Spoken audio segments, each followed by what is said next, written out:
नमो अरिंदां नमो सिद्धां नमो आयरिणं नमो चरणं नमो लोय सर्व शांतमं ऐसो पंच नमोकार सर्व पाव हनास्मो मंगलाण उच्च सवेस पद्मं पदे समर भगवान महावीर स्वामी आचार्य आचार्य प्रवर 1008 श्री विजयराज महाराज साहब के चरणों में सशत वंदन। सभी साधु संत सत्याजी महाराज साहब के चरणों में सशत सभी से जय जी।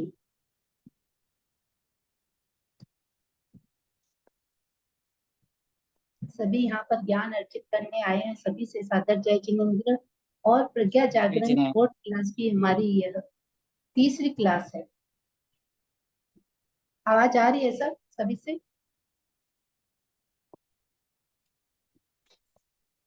प्रज्ञा जागरण का मतलब अच्छा पेज प्रज्ञा नंबर जागरण हाँ बोलिए सर। पेज नंबर बोलिए सर, क्या आज करवाया? पेज नंबर आज हम गाथा 15 से चालू करेंगे। पहले हम इससे पहले प्रज्ञा जागरण के बारे में थोड़ा सा और फिर ज्ञान स्तुति करके फिर स्टार्ट करते हैं। प्रज्ञा जागरण का मतलब है अपने अंदर ज्ञान को जगाना। ज्ञान जगाने के लिए ध्यान जरूरी है।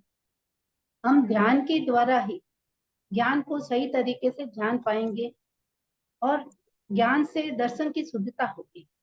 दर्शन की शुद्धता से हम सही दिशा में आगे बढ़ पाएंगे और इससे हमारा चारित्र निर्मल क्रियावान और ध्यान रूप चलता रहेगा। ध्यान से दर्शन की शुद्धि और दर्शन से हमारे व्यवहार में आचरण में सही तरीका होगा। इसलिए हमें ज्ञान सीखने के लिए सबसे पहले विनयवान होना अति आवश्यक है। विनयवान होने के लिए हमें इस आलस्य को त्यागना पड़ेगा। सही तरीके से ज्ञान को सीखना पड़ेगा। सोते सोते नहीं, चलते फिरते नहीं, हमें एकदम सही तरीके से बैठ के धैर्यता से ज्ञान को सीखना और इसलिए हमें विनयवान होना अति आवश्यक है। इसलिए आज क्लास में ध्यान से सुनेंगे, विनय से उतारेंगे। इसी के साथ ज्ञान स्तुति कर लेते हैं।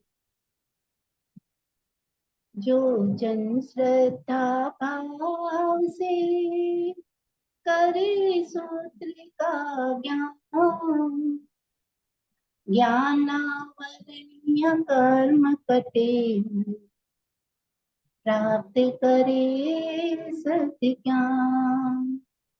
आपका ज्ञान अनंत है, मुझे ज्ञान की प्यास, केवल ज्ञान में बनो, यही है अंतिम मार्ग। केवल दर्शी में बनो, यही है अंतिम। सभी से बारंबार से जिनेंद्र सभी से। हमारे 2 क्लासों में पिछली क्लास में 14 गाथाएं हो चुकी है। प्रथम अध्ययन की 14 गाथाएं हो चुकी है। आज हम 15वीं गाथा से शुरू करेंगे। पेज नंबर है 8। आपके थोड़ा 1-2 पेज नंबर आगे पीछे हो सकता है क्योंकि नया पीडीएफ निकला है उसमें। मेरे ये पुराना पीडीएफ है।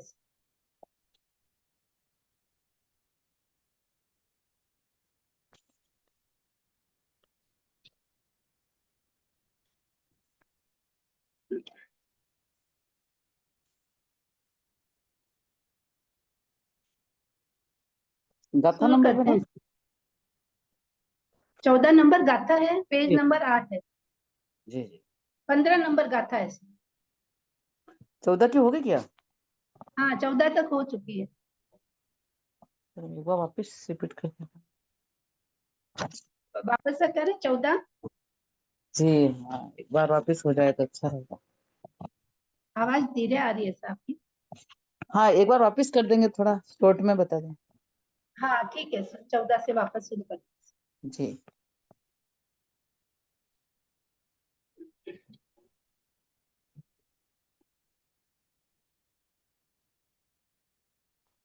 ना पुट्टो वागरे किंची तो वानालियम को हम असत्यम पूवेता तरे चपियम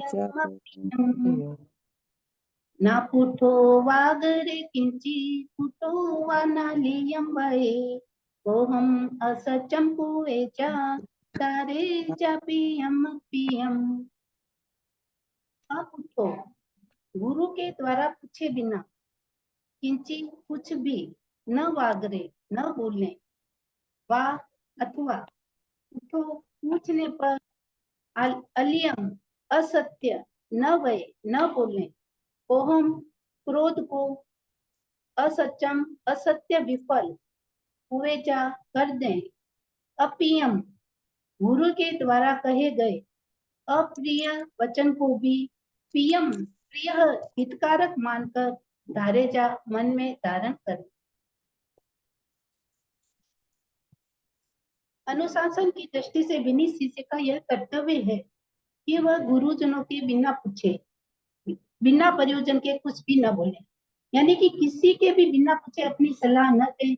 यदि बिना पूछे सलाह देंगे तो उसकी कोई वैल्यू नहीं होगी, उसका कोई भी मूल्य नहीं होगा।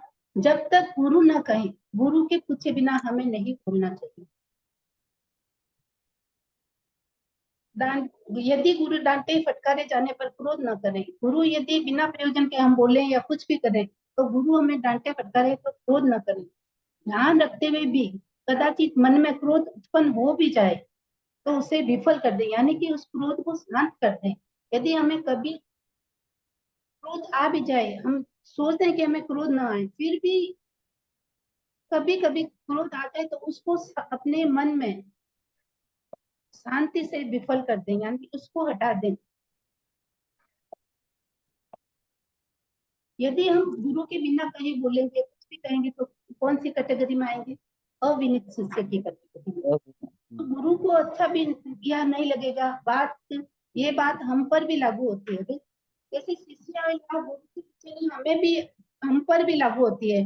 जैसे हमें भी कहीं हम बैठे हैं तो हमसे कोई पूछ नहीं रहा है या कोई हमसे नहीं करेगा कि तुम ये बताओ, फिर भी हम बीच में बोल पड़ते हैं तो किसी को भी ये बात अच्छी नहीं लगेगी, ये बीच में क्यों बोल रहा है या बिना पूछे बिना कहे कैसे बोल रहा है। तो हमें भी इस बात का ध्यान रखना चाहिए। हमें किसको बिना पूछे सलाह नहीं देनी चाहिए। पूछने पर असत्य न बोले। जब गुरु पूछे कभी कोई बात तो उस बात के लिए असत्य न बोले। असत्य भाषा नहीं बोलनी चाहिए, सत्य भाषा ही बोलनी चाहिए। तो शांत विफल करना है तो क्षमा को धारण करना होगा। और उस असत्य कभी यदि गुस्सा भी आ जाए, क्रोध भी आ जाए तो उसे क्षमा से हमें उसे शांत करना होगा। कदापि गुरुदेव कोई अप्रिय बात भी कह दे तो उसे प्रिय मानकर हृदय में धारण कर ले। यदि कभी कोई ऐसी बात हो जाए कि हमें ये समझ नहीं आ रहा है या हमें ये बात अच्छी नहीं लग रही, लेकिन कभी भविष्य में वो बात हमारे लिए बहुत हितकर हो सकती है, तो उसे हितकर मानकर उसे धारण कर लेना चाहिए। अथवा प्रिय अथवा अप्रिय गुरु वचन के प्रति राग द्वेष न करता हुआ समभाव से ग्रहण करे। जो विनीत शिष्य है तो उस विनीत शिष्य को प्रिय हो बात या चाहे अप्रिय बात हो, गुरु के वचन रूपी है तो उस पर न क्रोध करें न राग द्वेष करें, कुछ भी नहीं करते हुए समभाव से उसे ग्रहण करें।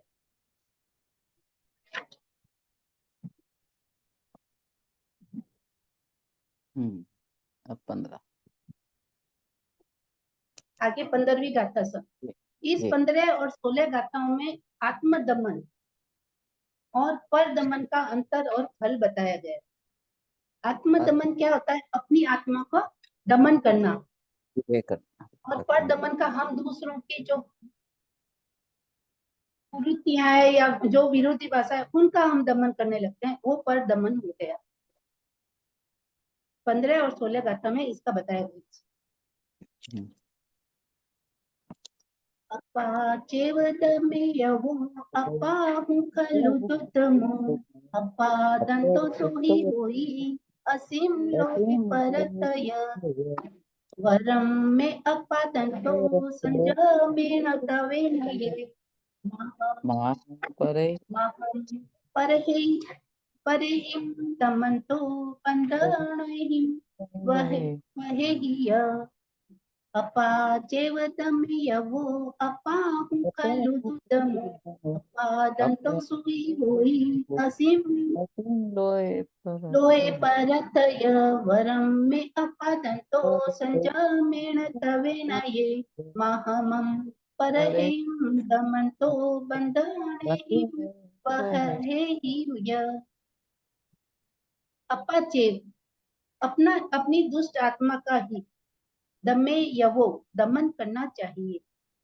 अपाहु आत्मा, कसाय आत्मा और योग आत्मा, इसमें दो आत्मा बताई, इसमें बताया गया अपनी आत्मा के बारे में, कसाय आत्मा और योग आत्मा। खल्लू वास्तव में दुर्दमो दुर्दमनीय दुर्जय है, दंतो दमन किया हुआ, दांत अपा आत्मा असीम लोय इस लोक में, यह और परथ परलोक में सुही सुखी होई होता है। जो अपनी आत्मा को दमन कर लेता है वो इस लोक में और परलोक में सुखी होता है। सज्ज मेहनत तवेण यह संयम और तप से मैं अपा मुझे अपनी आत्मा को दंतो दमन वश में करना, अहम मैं मेरा परे परे हिम दूसरों के द्वारा बंधनों से यह और वह ही प्रहारों से दमन किया जाना माँ अच्छा नहीं है।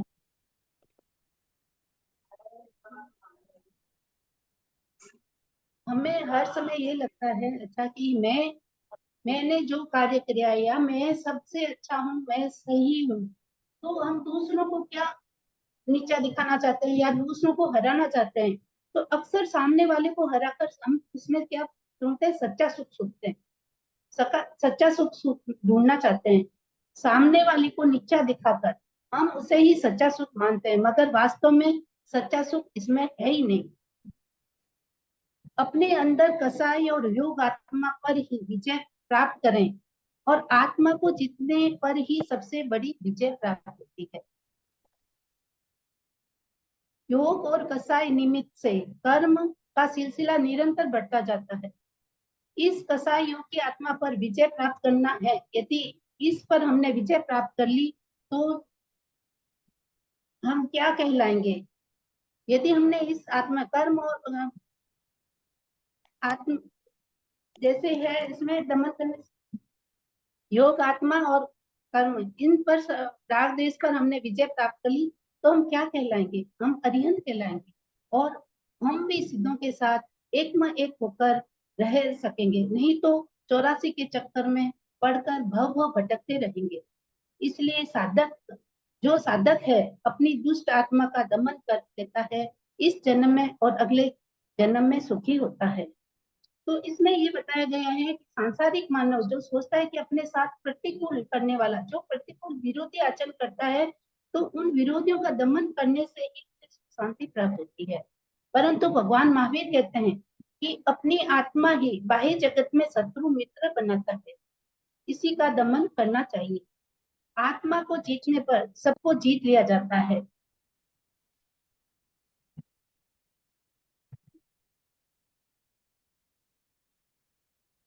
क्योंकि बाह्य शत्रुओं का दमन करना आसान है। जो बाह्य जगत के शत्रु है, जो दूसरों लोग हमें शत्रु है, उनको जीतना आसान है, मगर जो आंतरिक शत्रु है, समदृष्टि आत्मा, कसाई आत्मा और योगात्मा, इन सब का दमन करना ही कठिन है। जो साधक अपनी दुष्ट आत्मा का मन और इंद्रियों पर बस कर लेता है, दमन कर लेता है, वह इस जन्म में और अगले जन्म में दोनों जगह सुखी रहता है। कलयुग गाथा का है, तप और संयम के द्वारा स्वेच्छा से अपने आप पर नियंत्रण करना ही सर्वोत्तम उपाय है। अगर स्वतंत्र रहना है तो हमें क्या करना चाहिए? हमें संयम और तप से अपनी आत्मा को भावित करना चाहिए।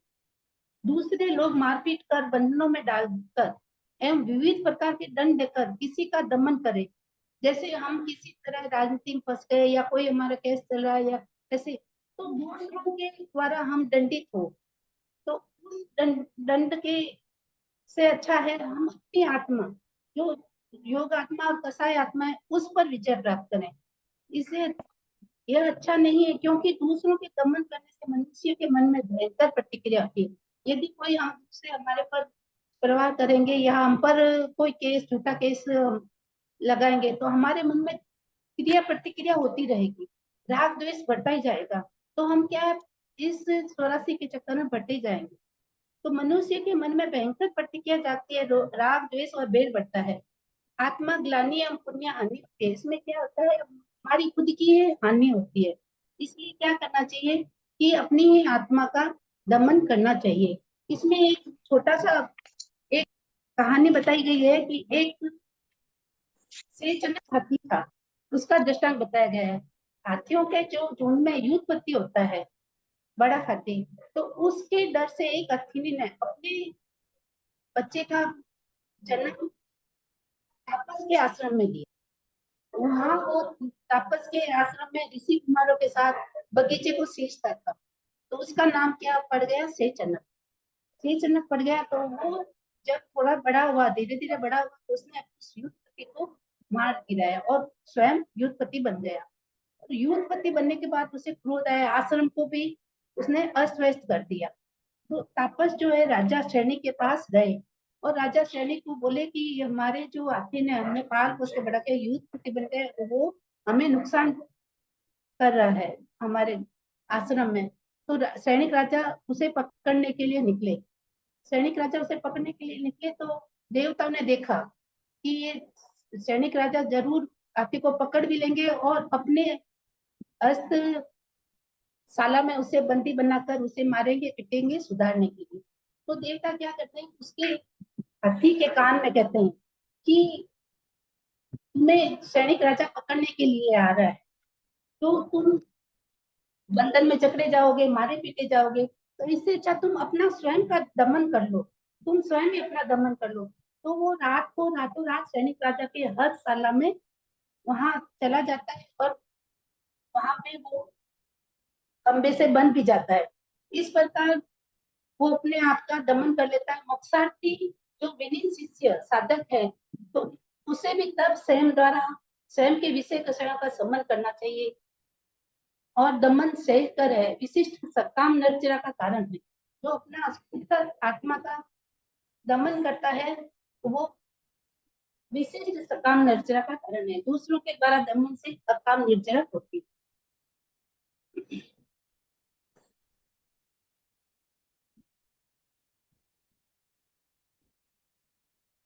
अब आगे अनासाधना विनय के मूल मंत्र बताए गए। अनासाधना विनय के मूल मंत्र 17 गाथा से लेकर 22 गाथा तक है। 17 इन 6 गाथाओं में अनासाधना के मूल मंत्र हैं कि शिष्य को कैसे अपने गुरु के असाधना नहीं करनी चाहिए, कैसे उसे रहना है, कैसे उसे उठना बैठना और व्यवहार कैसा करना, ये इन गाथाओं में बताया गया है।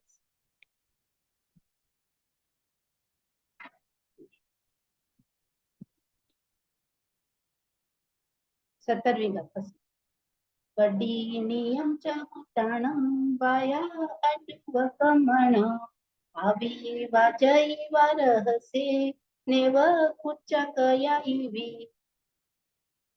न पख ओ न पुर ओ नेव किचन पिट ओ न झुंझे उरुण उरुम सेणे न पटी सुने नेव पलथियम पूजा पकटियम च सज्ज ए संज ए पाए पसारी वावी न चिटे गुरु न तिये आयम ये एहिम वाहिम तो उसीनी को यकाया इवी पसाय पेहिनी अगटी उवा चिठे गुरु सया अलवंते लवंते मा अवलवंते अवन अलवंते लवंते वा ननिसी एच कयाईवी जई उणमासणम धीरो च ओचुतम पटी सुने आसन गयो न पूछे जा नेवसे च गयो कया अगम कुडू ओ संतो पूछी च पंचली उडो। 17वीं गाथा। पटी नियम पठिनियन्त्यभूतानं वाय अटुवकमणा अभिवाजैवरहसे नेव पूजकयैवि। विनीत शिष्य आविर्भाव प्रकट में लोगों के समक्ष जैवा अथवा रहस्य एकांत में वाया वाणी से अदु अथवा कमुना कर्म शारीरिक क्रिया से कयाई कभी भी बुद्धानम आचार्यों गुरुओं के पटी नियम प्रतिकूल आचरण नेव नहीं पूजा करे। इसमें इस कथा में गुरु के प्रति कैसा आचरण करना चाहिए। विनय शिष्य जो होता है वो न समूह में यानी कि पूरे अपने समूह में शिष्य मंडली में या जहाँ कहीं भी खड़ा हो या एकांत में अपनी वाणी से व्यवहार से कोई ऐसा आचरण न करे।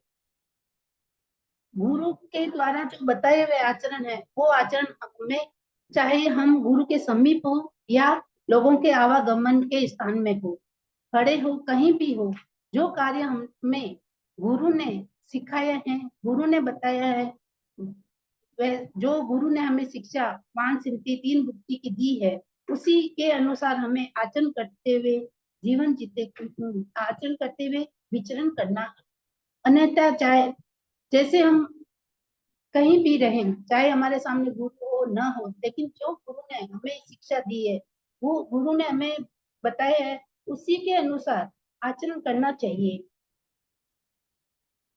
ये जिससे गुरुजनों की असाधना नहीं होती है, उनके मनोभावों और इच्छा के प्रतिकूल हो, चाहे मनोभाव एवं इच्छा के प्रतिकूल हो, ऐसे विनीत शिष्य को मन वचन एवं कर्म से सदैव गुरुजनों के अनुकूल बने रहना चाहिए। जिस प्रकार अन्य चाहे कोई भी कैसी भी बात हो, हमें ये गुरु से छिपकर या छिपाकर, जैसे कहीं भी है, अभी हमें कौन देख रहा है, कोई नहीं देख रहा है, हम कैसे भी हम आचरण कर सकते हैं, लेकिन हमारी आत्मा तो देख रही है। वहां पे हम ऐसे आचरण करेंगे तो हमें अपनी आत्मा को खुद स्वयं को ऐसे महसूस होगा कि हम क्या कर रहे हैं, किस रास्ते पे जा रहे हैं। गुरु ने ये हमें कैसी ऐसी तो शिक्षा नहीं दी थी। तो हर समय सजग और चैतन्य रहकर ऐसा रहना चाहिए कि हमें कोई न कोई जरूर देख रहा है। इसके लिए हमें गुरु द्वारा जो शिक्षा दी है जागृत रहकर पालन करना चाहिए। 18 न पख ओ न पुरु ओ ने वीटाना पिट ओ न जुंजे उन्होंने उरुम सैने उनु बड़ी सुने। विधि शिष्य के लिए कहा गया है कि किचन वंदनीय मुद्रा के पख हो दाहिनी या बाएं बाजू में अड़कर नहीं बैठे, न पूर्वो न ही गुरु के आगे सन्मुख सटकर बैठे, नेव पिठ ओ उनके पीछे भी अड़कर न बैठे, उरुना और उनकी जांग से उरुम अपनी जांग न जुझे न सटाए भिड़ाए, सहने सैया बिछोने पर बैठा या सोया हुआ नो पड्डी सुने, गुरु वचन को श्रवण न करें। विनीत शिष्य को गुरुजनों के पास बैठने का पूरा ध्यान रखना चाहिए। उसे गुरुजनों के आगे पीछे या बगल में बिल्कुल सटकर नहीं बैठना चाहिए। यदि वो गुरु के बिल्कुल सटकर बैठेगा या गुरु के सामने बैठेगा तो श्रोतागण जो भी सम्मुख आएंगे तो वो अच्छा नहीं लगेगा। जैसे गुरु के पास बैठना, विनीत शिष्य को गुरुजनों के पास बैठने का पूरा ध्यान रखना चाहिए। जैसे गुरुओं के आगे न बैठे, यदि गुरु के आगे बैठ जाएंगे तो बाहर से आने वाले जो भी श्रावक हो उनको पता ही नहीं चलेगा गुरु कौन है और शिष्य कौन है। और वो उनकी बगल में यदि चिपक कर बैठ जाए तो गुरु के बगल में गुरु के सम्मुख सटकर बैठने से आने वाले लोगों को गुरु के मुख दर्शन नहीं होंगे। पीछे बैठने से एक दूसरे का मुख नहीं देख सकेंगे। यदि गुरु के पीछे बैठेंगे तो वो एक दूसरे का पीछे मुख नहीं देख सकेंगे। तो गुरु के ठीक पीछे सटकर बैठने से एक दूसरे का मुख नहीं देख सकेंगे। ऐसी स्थिति में बातचीत करना या वाचना देने में आनंद नहीं आएगा। गुरुदेव के दोनों बगल में बराबर बैठने से वह गुरु के समान दिखाई देगा। यदि गुरु के बराबर बैठेगा तो ऐसा लगेगा गुरु कौन है, और शिष्य गुरु के समान ही दिखाई देगा। यह एक प्रकार का अविनय है। गुरु के अंगों का स्पर्श हो, इस प्रकार बैठना भी अविनय। और गुरु का कोई आदेश दे तो बैठे बैठे ही उत्तर देना या बिछने पर उत्तर देना, तो उसे या स्वीकार करना ये उचित नहीं है, यह भी अविनय है। अभी तो गुरुदेव के पास आकर हाथ जोड़कर विनय पूर्वक उनके आदेश को शिरोधार्य करें।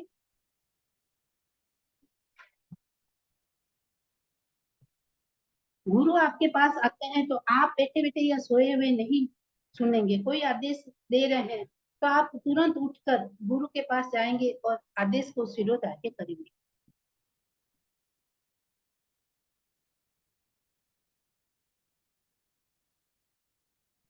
इसी प्रकार ये धर्म जो विनय है, हमारे रोम रोम में लाना है, विनय में ही रहना है। ऐसे जिस प्रकार हमारे भी यही, हमारे घर में भी यदि कोई बड़ा आ जाए तो हम क्या बैठे बैठे रहेंगे? हमें भी तुरंत उठकर उनका स्वागत करना चाहिए। उनके बराबर बैठ, बगल में नहीं बैठ के, उनके पास नीचे बैठ के जो वो बातचीत कर रहे हैं विनयता से सुने।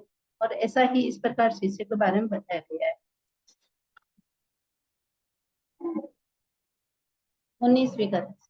नेव पलतीयं पूजा पक पिंडम च संजये पाए पसारिये भावी न चिटे गुरुनंतिये सज्जये।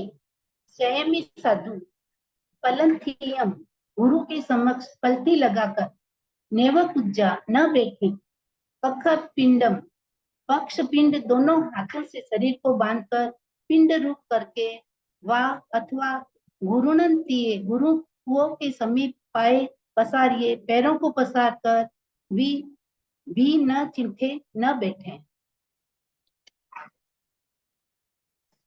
जो साधक होता है, जो संयमी शिष्य होते हैं, जो गुरुजनों के समक्ष गंवारों की तरह दोनों घुटने एवं जांघों पर वस्त्र बांधकर या पैर पर पैर चढ़ाकर नहीं बैठना चाहिए। न ही दोनों भुजाओं से कमर या शरीर को बांधकर बैठना चाहिए। जैसे उनके बैठने की, उठने की सब चीज में इसमें ये अन्नसाधना के जो मूल मंत्र दिए हैं इसमें सब बताया गया है कि गुरु को किस प्रकार, शिष्य को किस प्रकार गुरु के पास बैठना है, किस प्रकार उनसे पूछना है, किस ऐसे। तो संयमी साधु को उनको चाहिए कि गुरु के सामने बैठते समय उनका पांव एक भी अंश नहीं दिखना चाहिए। उनके पास बैठे तो जैसे पैर पैर पसार कर बैठ गए, यह अविनय का लक्षण है। अर्थात विनित शिष्य को गुरुजनों के प्रति श्रेष्ठता एवं सभ्यता का ध्यान रखकर बैठना, उठना या बोलना आदि क्रियाएं करनी चाहिए। गुरु के सामने जब भी बैठे हैं तो पांव, हमारे पांव का एक भी अंश नहीं दिखना चाहिए और गुरु के समक्ष पांव को समेट कर बैठना चाहिए। यह एक विनय का प्रतीक है। और दूसरा है कि अपने दोनों हाथों को बांधकर न बैठे पक्ष पिंड होकर, जैसे दोनों हाथ अपने बांध लिए, पांव आगे करके बैठे, तो ऐसा बैठना अविनय का प्रतीक है। इसलिए दोनों हाथों को शरीर से बांध कर भी न बैठे। बैठने, सुनने और ज्ञान सीखने में पता चलता है। जैसे शिष्य का एक विनीत शिष्य का और अविनीत शिष्य का ऐसे पता चल जाता है उसका बैठने से, सुनने से, ज्ञान सीखने से। तो ये एक ज्ञान सीखने की उसमें कितनी ललक है, कितनी प्यास है।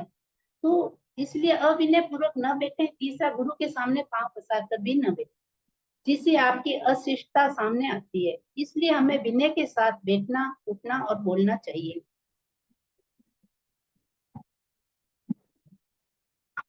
इसलिए विनय पूर्वक बैठना चाहिए। और वाणी, भगवान की वाणी सुनकर हम इसे अपने जीवन में उतार पाएंगे, आचरण में ला पाएंगे। हाँ जी बोलिए। बोला कुछ आपने?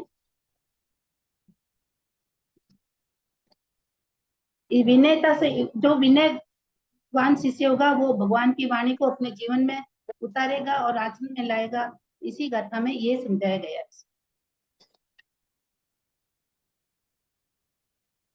20वीं गाथा।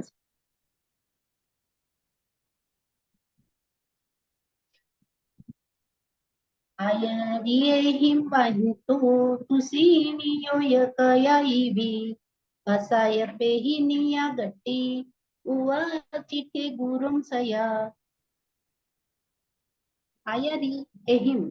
आचार्यों के द्वारा वाहिन तो बुलाए जाने पर विनय शिष्य कयाई भी कभी किसी भी अवस्था में हो तुषिणियों चुपचाप मौन न रहे। पसाय पे ही गुरु का कृपाकांक्षी नियगति मोक्षार्थी शिष्य सया सदा गुरु गुरु के उवचित्ते समीप सेवा में उपस्थित रहे।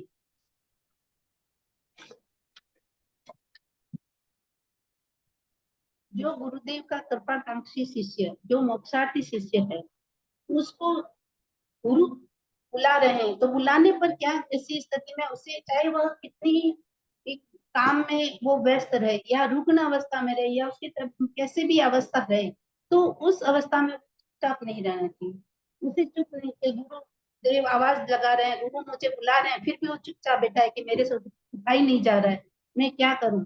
लेकिन उस अवस्था में भी उसे चुपचाप नहीं रहना चाहिए। गुरु के द्वारा पुकारे जाने पर सोचना चाहिए कि मुझ पर गुरु की कितनी कृपा है। ऐसा सोचना चाहिए कि मुझ पर गुरु की कितनी कृपा है। अनेक शिष्य होते हुए भी दूसरे शिष्य होते हुए भी गुरु मुझे आदेश दे रहे हैं गुरु मुझे बुला रहे हैं अतः गुरु का बुलावा आते ही तत्काल मथेन मंदामी मैं मस्तक झुकाकर वंदन करता हूँ इस प्रकार बोलते हुए शिष्य को गुरुदेव के समीप सविनय पहुंचना चाहिए। क्यों जो विनीत शिष्य जो मुक्सार्थी है जो गुरु का प्रिय कृपाकांक्षी शिष्य है वो गुरु के इशारे से ही समझ आता है तो उसके गुरु के बराबर बुलाने इच्छा नहीं करता वो बार बार बुलाने की उनका एक इशारे ही उनकी उसके लिए काफी है। तो उसमें क्या होता है उन गुरु को मन में शांति का बोध होता है कि गुरु को ऐसा लगता है कि इसलिए इसका एक इशारा है काफी है। ये नहीं सोचना चाहिए कि अन्य शिष्य होते हुए भी उसे ऐसा नहीं सोचना चाहिए कि अन्य शिष्य होते हुए भी गुरु मुझे क्यों बुला रहे हैं मुझे ही क्यों बुला रहे हैं। इसलिए गुरु जब भी बुलाए तत्काल मत्थे मुंदा में बोलकर गुरु के समीप सविनय पहुंचना चाहिए। हमें भी यही शिक्षा बच्चों को देनी चाहिए हमारे परिवार में कि जब भी कोई बड़ा बुलाए तो हमें तुरंत जाना चाहिए। ऐसे नहीं है कि वो बुला रहे हैं किस लिए बुला रहे हैं हम बाद में चले जाएंगे ऐसा नहीं होना चाहिए। तो हम यदि घर में भी अपने बच्चों को या ऐसी शिक्षा देंगे तो उन्हें कभी ऐसे हमें महसूस नहीं होगा कि इसमें विनयता नहीं है या इस बच्चे को मैं बुलाने से क्या फायदा ऐसा कभी महसूस नहीं होगा बड़ों को।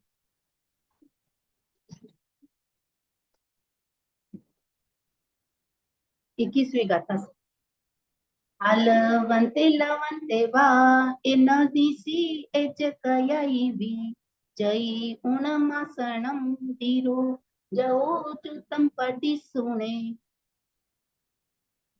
आलवंते गुरु के द्वारा एक बार बुलाए जाने पर वा अथवा लवंते बार बार बुलाए जाने पर शिष्य कयाई भी कभी भी न निस्सज बैठा न रहे। धीरो धैर्यवान या बुद्धिशाली शिष्य आसनम आसन को जय उणम छोड़कर जो यत्न सावधानी पूर्वक जुतम गुरु जो आदेश दे उसे पट्टी सुने स्वीकार करें।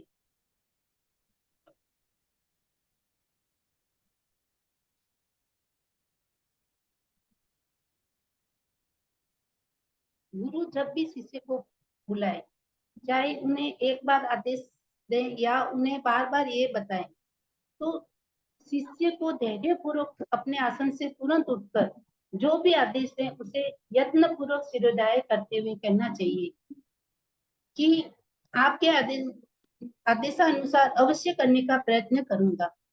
ऐसा नहीं है कि गुरु ने एक बार कहा कि हाँ ठीक है हम मैं बाद में करूंगा या उसे जब बाद में करूंगा तो गुरुदेव सोचते हैं कि ये क्या बात है अभी तक वो कार्य नहीं हुआ है क्या तो वो बार बार कहते हैं। ऐसा करने से क्या अविनय का प्रतीत होता है। तो इसलिए गुरु जो भी आदेश दे उस विनीत शिष्य को जो धैर्य पूर्वक अपने आसन से उठकर उनके आदेश को पालना चाहिए और आदेश अवश्य पूरा प्रयत्न करूंगा इस प्रकार वह कहना चाहिए। किंतु इसके विपरीत वह यदि आसन पर आदि पर कभी न बैठा रहे।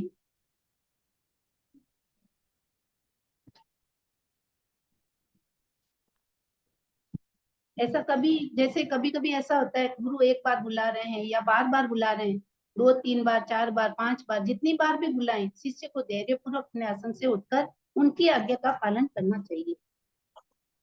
उससे कहीं न कहीं उसके से जैसे ही वह, यदि वह नहीं उठ रहा है या ऐसे, तो ऐसे लगता है गुरु को उसके कहीं न कहीं संयम में कमी है, संयम में जीने की परिपक्वता नहीं आई है। संभवतः हम छद्मस्त के अंदर यह भावना आना संभव है, मगर संयमी के अंदर कितना संयम भरा है, कितनी ज्ञान सीखने की ललक है। संयम लेने के बाद क्षमा की भावनाएं, सरलता की भावनाएं पनपती है। उन्हें बार बार बुलाने पर क्रोध नहीं आना चाहिए, क्रोध आना संभव नहीं है। शिष्य को अपने आप को भाग्यशाली समझना चाहिए कि मैं कितना भाग्यशाली हूँ, गुरु ने मुझे, इतने साधु होते हुए भी मुझे बुला रहे हैं। यह एक विनयवान शिष्य का लक्षण है।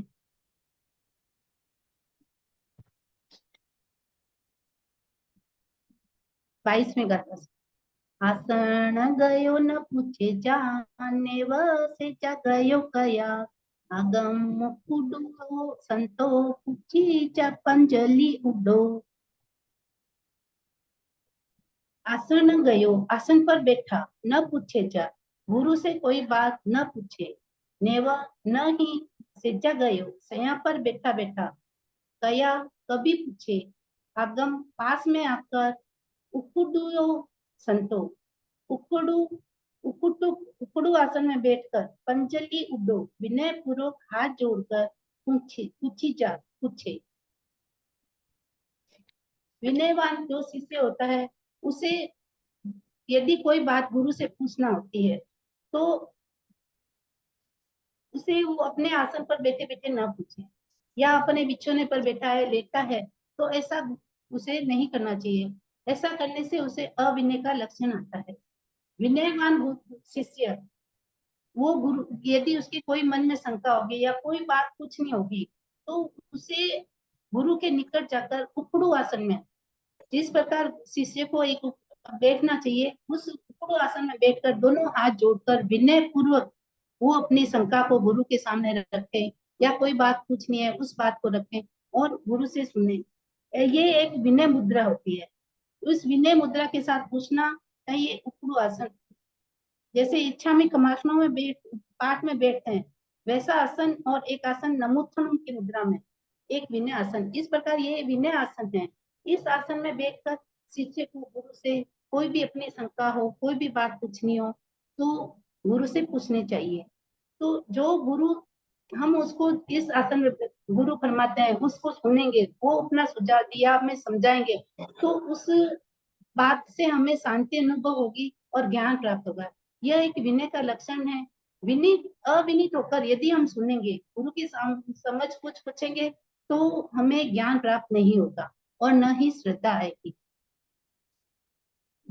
जो गुरु हमें बताएंगे या गुरु जो हमें समझाएंगे, हमारी शंका है, हमने क्वेश्चन किया है लेकिन गुरु हमें समझा रहे हैं, लेकिन हम जो बता रहे हैं तो वो क्या अविनीत विनय से हम सुनेंगे, तो हमारे ऊपर से निकल जाएगा। यदि हमें सीखना है, समझना है, आत्मा में लगे कर्म भाव को नष्ट करना है, तो हमें गुरु के समक्ष विनय आसन में बैठने के विनय पूर्वक पूछना चाहिए, ज्ञान सीखना चाहिए। तो गुरु को भी ऐसे लगेगा कि यह विनयवान शिष्य है, इसे ज्ञान सीखने की ललक है, तो गुरु अपने अंदर के अनुभव को, जो गुरु का अनुभव, अंदर का अनुभव है, वो भी शिष्य के सामने रख देंगे, जिससे वो उस ज्ञान को अपने जीवन में उतार पाएगा। इस प्रकार ये 17 18 19 20 21 22 ये 6 गाथाओं में अन्ना साधना के 12 कारण बताए हैं, 12 कारण बताए हैं। ये 12 कारण में पहला कारण है आचार्यों के प्रतिकूल आचरण मन वचन काय से करने से अनासाधना होती है। यदि आचार्य के प्रतिकूल आचरण हम करेंगे मन वचन काय से, तो ये अनासाधना है। उनके समीप सटकर बैठने से, उनके नजदीक बैठने से भी, ये भी असाधना के, अनासाधना के कारण नहीं, असाधना के कारण बताए 12 कारण। मैं गलत बोली, क्षमा याचना चाहती हूँ सर। असाधना के कारण बताएं। आचार्यों के प्रतिकूल आचरण मन वचन काय से करने से, उनके समीप सटकर बैठने से, उनके आगे पीछे सटकर या पीठ देकर बैठने से जांग सटाकर बैठने से, सैया पर बैठे बैठे उनके आदेश को स्वीकार करने से, पालथी लगाकर बैठने से, दोनों हाथों से शरीर को बांध कर बैठने से, दोनों टांगे पसार कर बैठने से, उनके द्वारा बुलाए जाने पर चुप रहने से, एक या अनेक बार बुलाए जाने पर बैठे रहने से, अपना आसन छोड़कर उनके आदेश को यत्न पूर्वक स्वीकार न करने से, आसन पर बैठे बैठे ही कोई बात गुरु से पूछने से या प्रश्न पूछते समय गुरु के निकट न आकर गुरु आसन से न बैठकर हाथ न जोड़ने से, ये असाधना होती है, गुरु की असाधना होती है। ऐसी कई बातें हैं गुरुजनों की असाधना के कारण। अनासाधना विनय के लिए इन्हें छोड़ना अति आवश्यक है।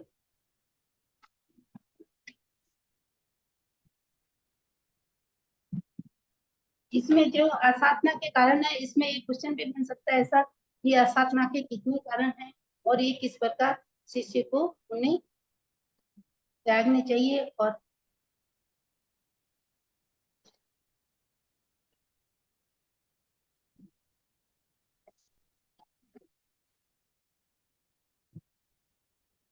आगे करें सर।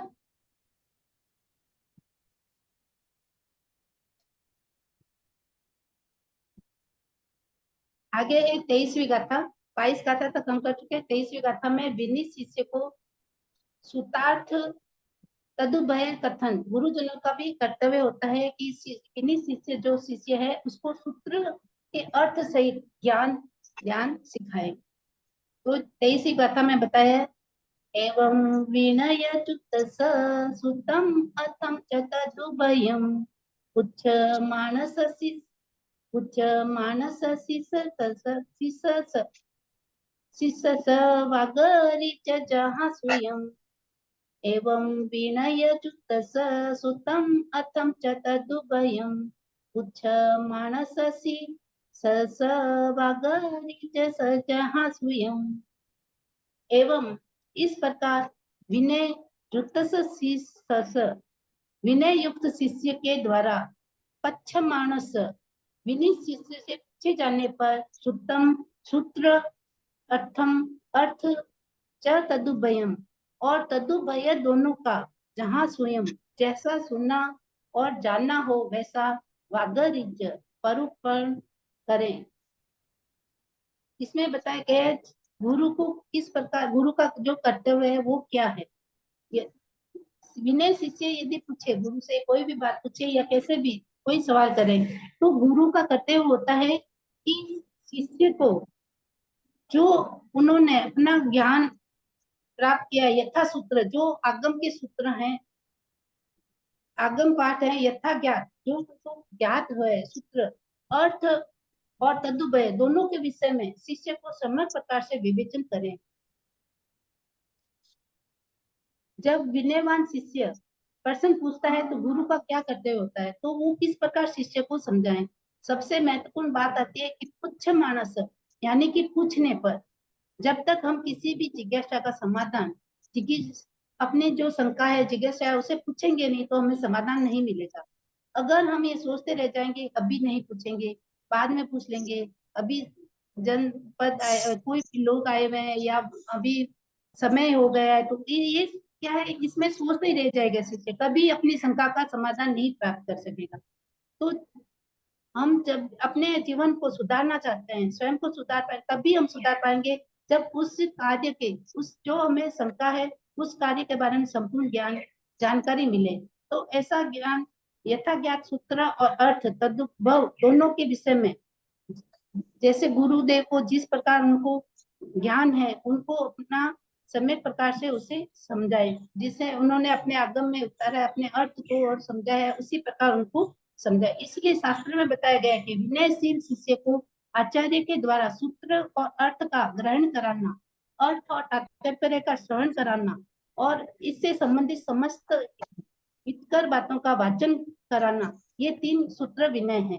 इसलिए यहाँ विनय शिष्य को यथा सूत्र सूत्र ज्ञान कराना आचार्य का परम कर्तव्य है। इसमें 3 बातें आती है जो विनय सूत्र के बारे में बताई गई है। तो ये विनय सूत्र विनय क्या है, सूत्र विनय तो एक तो अर्थ और सूत्र और अर्थ का ग्रहण कराना पहला, दूसरा अर्थ और तात्पर्य का श्रवण कराना, तथा तीसरा है उसके संबंधित समस्त हितकर बातों का वांचन कराना।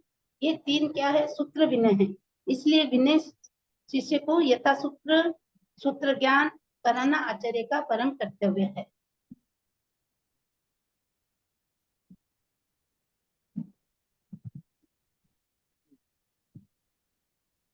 चौबीसवीं गाथा में वचन विनय, विनय शिष्य के लिए क्या आवश्यक है इसके बारे में बताया गया है।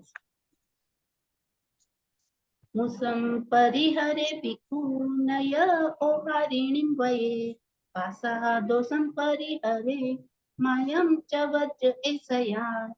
ये 24 और 25 कथा में इसके बारे में बताया गया है कि विनयवान शिष्य की ये क्या आवश्यक है, वचन विनय। 25वीं गाथा है न लवे जपुटो सावजम न निरठम न ममयम अपर्ण अपंथा परठवा उभयस मंत्रण वा। मुसं परिहरे पिकुनय उहारिणीं वये वासादोषं परिहरे मायं च वज्रैषया। भिक्षु भिक्षा जीवी साधु, मुसम नरसावाद असत्य का परिहरे परित्याग करे, यह और ओहारिणी ओहारिणी निश्चयकारिणी अवधारिणी भाषा न नहीं वह बोले, भाषा दोषम भाषा संबंधी अन्य दोषों को भी परिहरे सर्वथा छोड़े, च और मायम माया कपट का सया सदा वज्र ए त्याग करे।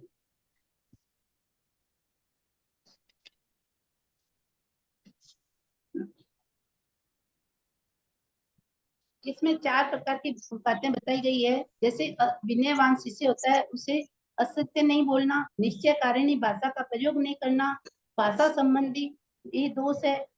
जैसे सबसे पहले है असत्य भाषा का प्रयोग न करें। किसी भी चारित्र की पहचान में हमें उसके वचन द्वारा पता चल जाती है। जिसका चारित्र है उसके जो बोलने की क्रिया है उसके द्वारा हमें ये पता चल जाता है कि ये कितना चारित्रवान। विनयवान शिष्य अपने गुरु के समक्ष किसी प्रकार वचनों का प्रयोग करना चाहिए। इस कथा में हमें यह समझाया है। सबसे पहले असत्य भाषा का प्रयोग न करें। जब हमने कोई गलत कार्य किया है, असत्य भाषा कब बोलते हैं? जब कोई हमने गलत कार्य किया है, जब हमसे कुछ कार्य नहीं हो रहा है।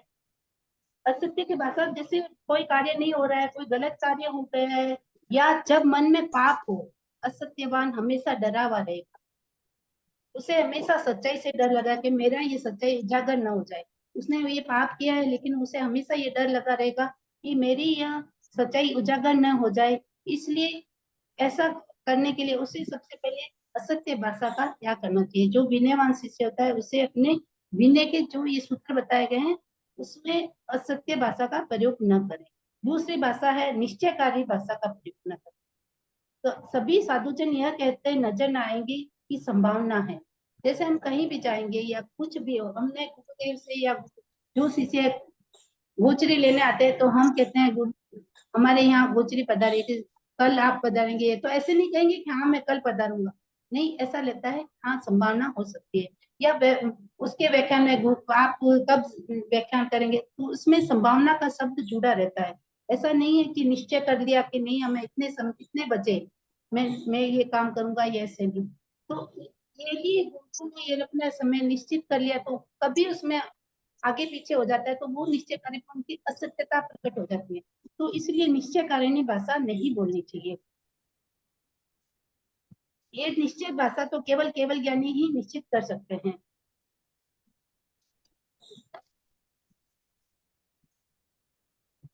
पहली असत्य भाषा का प्रयोग न करें, दूसरी है निश्चय कारिणी भाषा का प्रयोग न करें, तीसरी है भाषा संबंधी दोष को सर्वथा त्याग करें। जो भी दोष है भाषा संबंधी, जैसे अहितकारी, किसी के प्रति अहितकारी शब्द बोलना, भेद उनका खोलना, रहस्यकारी हो उनका रहस्य खोलना, हंसी मजाक उनकी कभी कोई कैसी बात हो गई है उनके लिए अपशब्द बोलना है, हंसी मजाक करना या मर्मकारी भाषा का प्रयोग करना, ऐसी भाषा का हमेशा सरलता त्याग करना चाहिए। चौथा है माया कपट का सरलता त्याग करें। माया एक ऐसा कांटा है जो आत्मा को बहुत चुभता है। उसका एक ही शल्य है, यह संसार। वह ऐसा इसका ऐसा शल्य है जो संसार का परिभ्रमण कराता रहता है। यदि हम माया कपट करेंगे तो संसार में प्रति परिभ्रमण करते रहेंगे, अंदर कुछ बाहर कुछ, ऐसा मीठा मीठा बोले और ऊपर से तो हम मीठा मीठा बोले और अंदर जहर बोले। इसलिए ऐसा छल कपट माया वाली भाषा का त्याग करें। इसमें 4 तरह की भाषाओं का बताया गया है। न तो सत्य बोले, न ओहरिणी यानी कि निश्चय कारिणी भाषा बोले, और भाषा का दोष जो भी है उसको त्याग करें, और माया कपट न करें। 25वीं गाथा। न लवे जपुतो सावजम न निरतम न ममयम अपणठा परठवा उभय तरेण वा।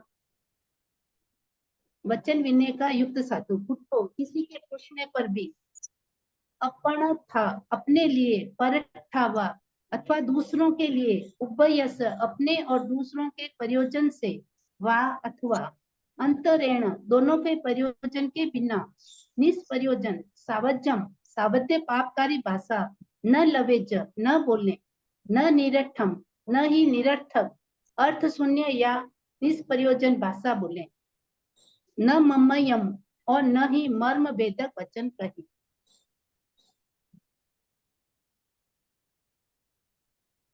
सावध्यकारी मर्मकारी अर्थ शून्य निरर्थक भाषा का प्रयोग करने से पूर्व यह सोचें, यदि कोई भी साधक या ऐसी कोई भी भाषा, जैसे ये सावध्य हमारे लिए पापकारी है या पाप रूप पाप सहित भाषा है, सावध्यकारी जो मर्मकारी है, जो किसी के को तकलीफ दे सकती है और जिसका कोई अर्थ नहीं है, अर्थ शून्य। इसमें 3 प्रकार के सावध्यकारी, मर्मकारी और अर्थ शून्य निरर्थक भाषा का प्रयोग करने से पूर्व यह सोचें, क्या यह मेरे प्रयोजन के लिए बोल रहा हूँ, क्या ये मेरे प्रयोजन के लिए यानी कि मुझे ये लाभ पहुंचा सकती है, क्या ये दूसरों के प्रयोजन के लिए यानी कि हम दूसरों की जो आवश्यकता है उसके प्रयोजन से बोल रहे हैं, क्या दोनों के प्रयोजन के लिए, फिर उसका भी लाभ हो और मेरा भी लाभ हो, इसके प्रयोजन से बोल रहे हैं।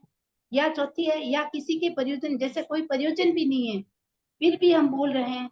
इस प्रकार विचार करके पूर्वोक्त भाषाओं का प्रयोग नहीं करना चाहिए। ये एक विनीत शिष्य का कर्तव्य है। विनीत शिष्य को सोचना चाहिए, यदि मैं कभी सावध्यकारी भाषा का यानी सावध्यकारी 18 पाप योग्य भाषा का प्रयोग कर रहा हूँ तो ये किस लिए कर रहा हूँ, मेरे अपने लिए या दूसरों के लिए या दोनों के लिए, या इसमें कोई प्रयोजन नहीं है, किसी का भी प्रयोजन नहीं है फिर भी मैं ये बात कर रहा हूँ, तो इस मर्मकारी सावध्यकारी अर्थ शून्य भाषा का त्याग करना चाहिए। आत्मा हित, आत्म कल्याण, आत्म सुरक्षा हो ऐसी ही भाषा का प्रयोग करें। आत्मा का उत्थान ही हमारा एकमात्र लक्ष्य होना चाहिए। यह लक्ष्य रखेंगे तो कभी भी सावध्य भाषा का प्रयोग नहीं कर सके।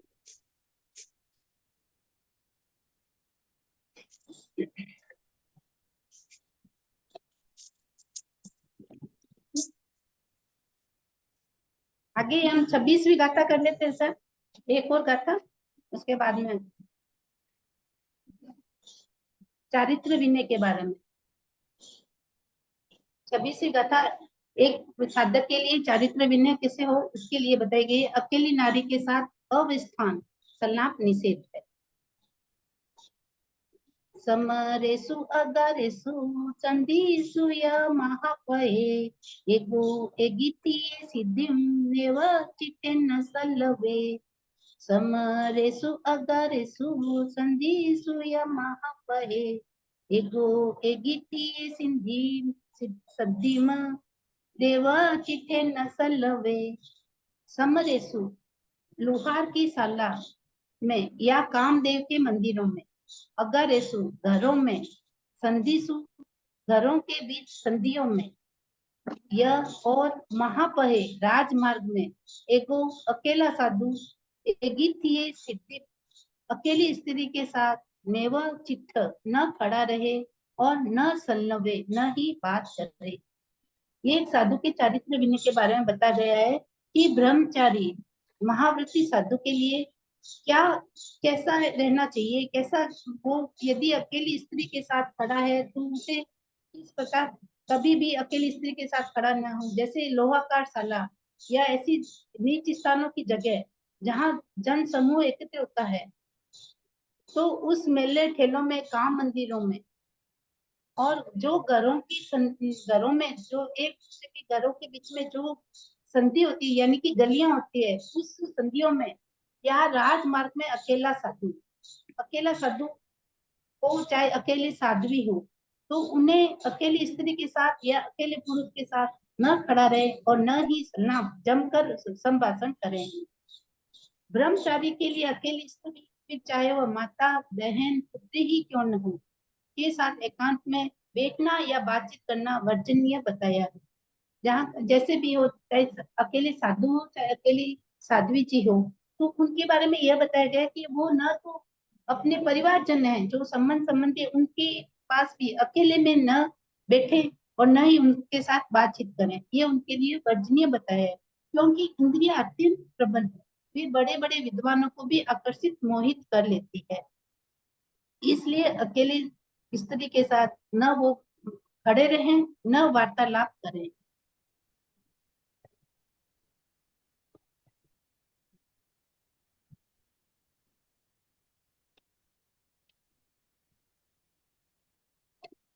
मैं हाँ, आज हम 26 गाथाएं करेंगे। कोई कोई चीज जैसे समझ नहीं आई है या कुछ भी है पूछना है बताइए, पूछिए।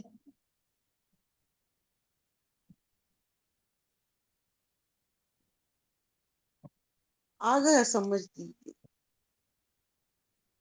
अच्छा सर। मैम लोहारशाला क्या होता है?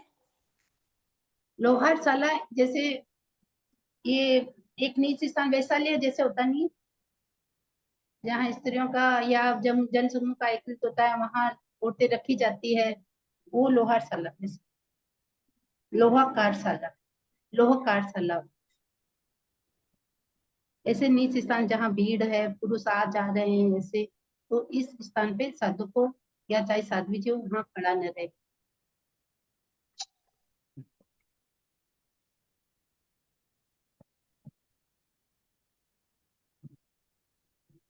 पहले जमाने में रहे होंगे ऐसे।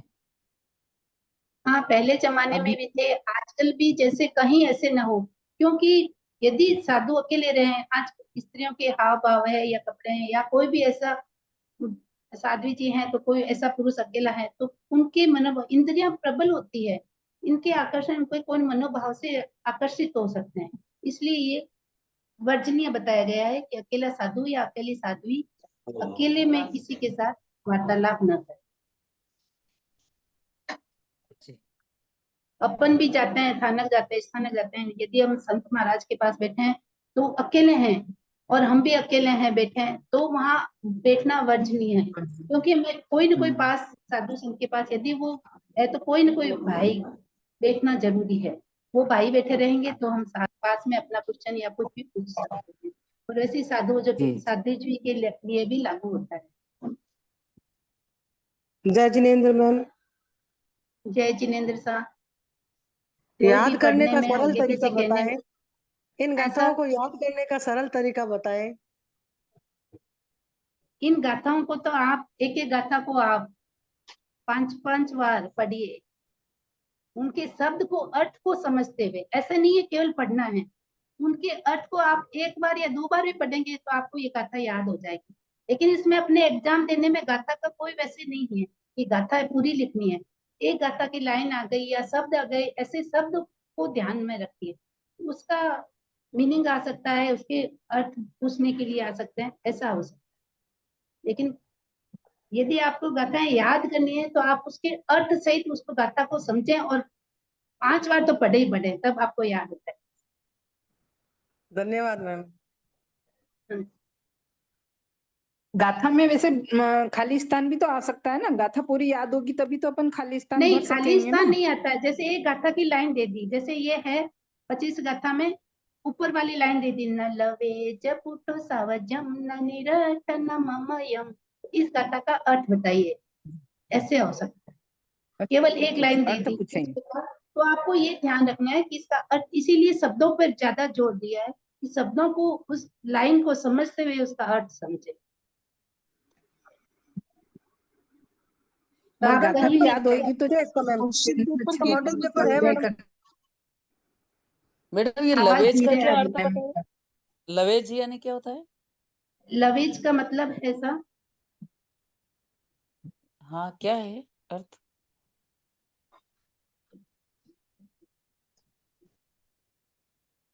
न बोलने। अच्छा, सावज्जम, लवेज यानी क्या बोलना? हाँ, सावज्जम, सावध्य पापकारी भाषा, न लवेज, न बोलने। मॉडल पेपर है क्या न, इसका मैम? हाँ, मॉडल पेपर है इसका? मॉडर्न पेपर जैसे पुराना जो पिछली बार हुआ था वैसे, या मॉडर्न पेपर जो भी इसमें अपने पीडीएफ में पीछे दिया हुआ है, ऐसे नहीं है, आप मेरे देखिएगा। पास नहीं है। मेरे पास नहीं है पीडीएफ मैम। में नहीं है इस बार? नहीं है। अच्छा, आप सबने पीडीएफ निकाल लिया है? हाँ, अभी तो हाँ, नहीं तो पीडीएफ निकाला मैडम। में पीछे पेपर नहीं है। तो अब जब अपने हो जाएगा कोर्स तो इसमें आगे हम पेपर भी, जो एक पेपर है उसका भेज देंगे।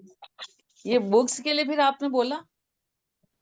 बुक्स के लिए बोला था, लेकिन ये असंभव है ऐसा, क्योंकि ये कई साधु संतों के द्वारा ये निश्चय किया जाता है कि श्रावक को कितना ज्ञान होना चाहिए, इसलिए इसमें 5 चैप्टर दिए हैं।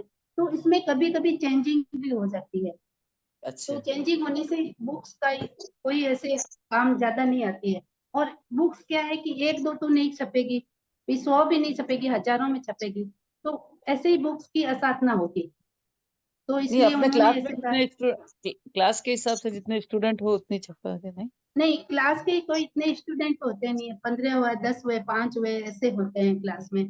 तो बुक्स क्या पड़ी रहती है, साधना होती है, और ये संघ पर एक भारी हो जाता है ऐसा। इसे पीडीएफ देते हैं तो पीडीएफ में अपने निकालने में कोई दिक्कत नहीं होती है, हाँ जी। क्योंकि कोर्स में थोड़ा थोड़ा चेंजिंग होता ही रहता है। जैसे इस प्रकार सेकंड क्लास में भी थोड़ा चेंजिंग हुआ है, या कभी भी कोई चीज जैसे चैप्टर कोई चेंज हो गया तो इसमें दिक्कत आती है। ये एग्जाम देने पे क्या सर्टिफिकेट मिलते हैं क्या? सर्टिफिकेट भेजते हैं सर, सर्टिफिकेट तो हमें भेजते हैं। पिछली बार एग्जाम दिया उसका सर्टिफिकेट तो नहीं आया अभी आपने तक? ऑनलाइन दिया है ना, दिया है या वहां दिया है नहीं, स्थानक में ऑनलाइन। जाकर? नहीं, स्थानक ऑनलाइन में दिया है नहीं। तो ऑनलाइन आपके आपके नंबर पे आया है, क्योंकि मैंने भी 8 तक दिए हैं, तो उनके 8 मेरा ऑनलाइन में उसमें आ गया है। तो हमें कैसे पता हमारा तो चलेगा? अभी तक नहीं आया। आपके पहली दूसरी मोबाइल में आप चेक तीसरी करिए सर, उसी में आता है आपके नंबर नहीं, से। नहीं, उसमें तो नहीं आया। खाली वो क्या इनके ये भेजे थे इनाम नहीं, वो आए थे। रिजल्ट का आता है, रिजल्ट का आने के बाद वो भी देते हैं, नहीं, सर्टिफिकेट तो नहीं सर्टिफिकेट आया भी मैम। देते नहीं हमारे आया। पास हमारी भी क्लास नहीं में आया। ऑनलाइन हमने तो स्थानक नहीं में है, दिया था, हमें भी नहीं मिला। नहीं मिला। आप बात करिए सर उसमें। फर्स्ट, सेकंड और थर्ड तीनों का चाहिए। अच्छा, तो आप गए इसमें बार ये अपने, क्या नाम है उनका, दर्शना जी से बात करें? हाँ दर्शना जी से बात करें? हाँ, दर्शना जी से बात करिए, हमसे कहिए, दर्शना जी से बात करिए। नहीं तो वो नन्ना फूल है ना अपने, क्या नाम है उनका, रंजू नन्ना फूल दीदी। कहते हैं उनसे। रंजू दीदी। हाँ, अंजना। उनसे बात करिए। हाँ, रंजना दीदी, उनसे बात करिए, रंजना जी से। तो वो बताएंगे कि भेजा है कि नहीं भेजा है, क्योंकि मेरे को तो एग्जाम अभी 2 साल हो गए, 2 बार में मैंने नहीं दिए। पिछले 8 तक का दिया था, उसमें आया था मैंने। ये रोहित 6, 7, सोनावत हैं, इनको भी पूछ सकते हैं क्या? ये नहीं, आप उनसे दर्शना जी से या रंजना जी से आप बात। अच्छा, उनको ही पूछेंगे जी। हाँ, मार्च 25 का पेपर मिल सकता है क्या? कौन सा? ये अपना इधर उनका मार्च 25 में भी लास्ट एग्जाम जो हुआ। वो हमसे बात करने से पता चलेगा, रंजना जी, और कहेंगे जैसे अपना कोर्स पढ़ाई का पूरा हो जाएगा तब वो भेज देंगे एक पेपर, जैसे कैसे भी हो। और लास्ट वाला जैसे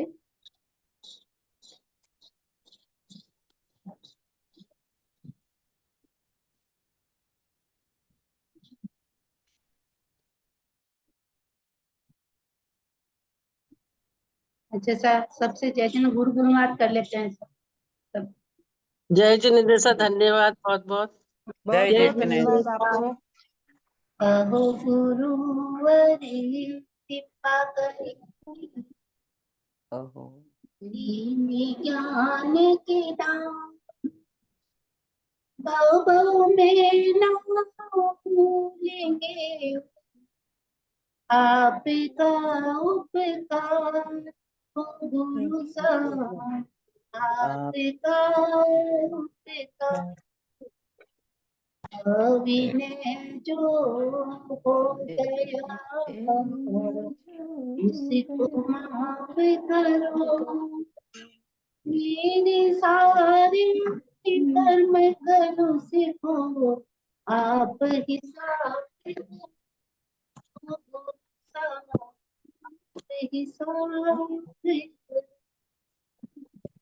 सभी से जय जिनेन्द्र साहब।